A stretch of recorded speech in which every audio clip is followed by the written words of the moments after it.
Слухайте, а вы у, у Крэве нарадзіліся? Крыў нарадзілася. А ваши бацькі, дзяды, тут тоже крэўскія? Нет.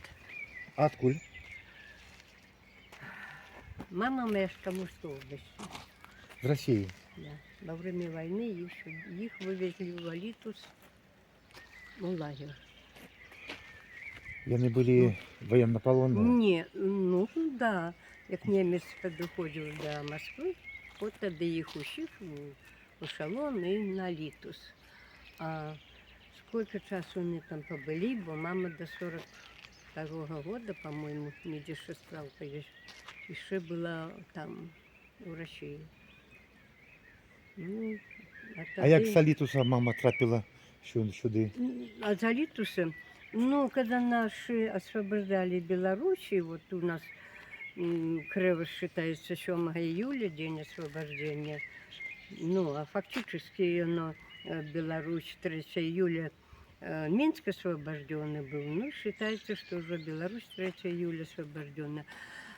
И потом, по-моему, 3-й Белорусский фронт, который тут проходил на Литву, и они их освободили. По-моему, да, 3-й Белорусский фронт, он шел Красошмяны, туда на Литву, и освободили их. И пошли вот этих всех людей развозили.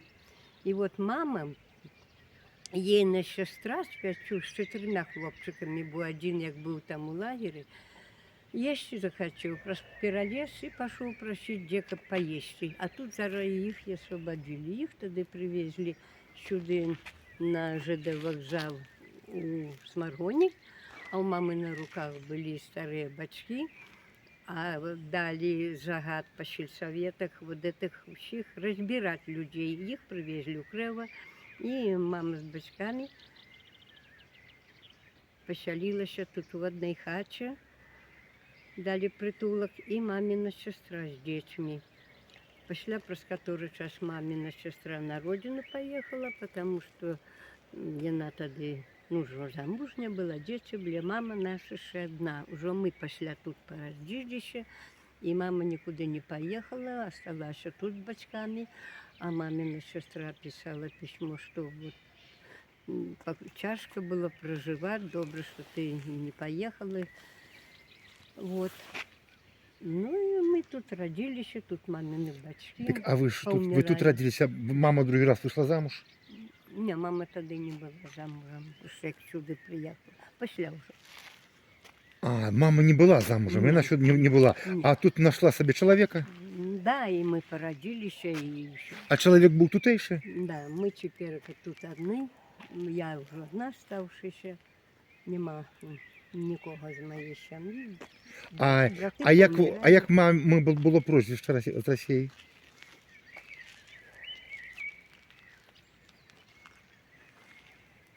Петруніна.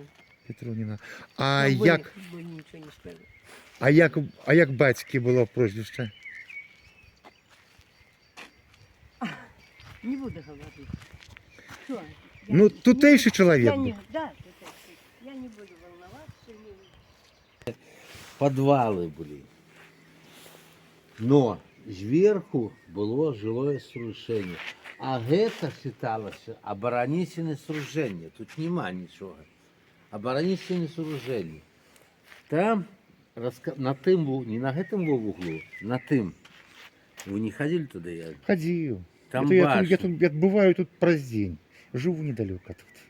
Ну, там раскопали, там как бы зробили, типа, ну, каземат. Там дзот нямецкі быў. Там был дзот нямецкі. Загана дзот растаўклі гэты замак. Растаўклі гэты дзот, ну, зрабілі там, типа, каземат. Тут, вот на гэтым углу, мы начали работы. А вы сам будаўнік, да? Ну, я сраблю тут. А вы строитель, будаўнік. Вы не крэўскі чалавек. Я крэўскі. Крэўскі. І тут на будоўлі працуеце, так? Во, вы з моей мамой говорили. Это ваша маці? Да. Вот так. Это маці ваша? Я вот тут и працую. Вон стоишь, мне он уперлый, знаешь. Ну, ТОшцы робіце? ТОшку, гну. А тут раскопали, как бы не планировали, но начали копать, раскопали. И как бы тут еще получается одна Башня вежа. Ще одна вежа була. А ще Бачите, одна. бачите, я займаюся історією, забув, що тут вежа, а ви ведаєте. А ведаєте, як по-литовську вежа? Не знаю. Бакшта. Бакшта. Бакшта, по-литовську вежа. Не ведал, есть вёски Бакшты Ось называются. вёски Ёсць Бакшты, Бакшта, там, где вёски стояли знаю. вежи, там есть вёски Бакшты. Бакшта. Там еще- Бакшта есть. Ну, Бакшта, Южский район это Бакшты. Самое вот, что цікавое, самое дивное, что нам малюють погоню, ну, это литовцы называют Витязь. И на этой погоне намаляваны православный двухперстовый крыж. А у часы, як князю Гедемін, не было погони. Было Ну. літараши уверх ногами, колюмна был знак. Ну, так, Был, Это уже потом пошло. это потом пошло. Это пошло, так раньше ж не было такого, что это кажу, как крест, ну, трехкрестовый крест был. да, да. Были только двухкрестовые. Я это тоже вот, я Да, вот это мы... помню это. А Мы- уже потом пошло. Это вот после, як пошло тогда, якби зробили БЧБ, флагманы, Яны як гэта погоню прычапілі. зробили. Да, да. И вот тады пошли это трехкрестовые. Это немцы 100 гадоў з чымсьці нарисовали нам гэта. Мы верили Перуну, мы были паганцы. И наш был герб колюмна. Ну ладно. Не бойтеся. Дякую. До побачення. Ну, до побачення, поважане господарство. Ось ми побыли у Кревя, ось люди працюють, маці з сином будують, аховують. Усё у нас буде добре. Всё. До нових зустріч. Богом. Дякую Богу, що добре.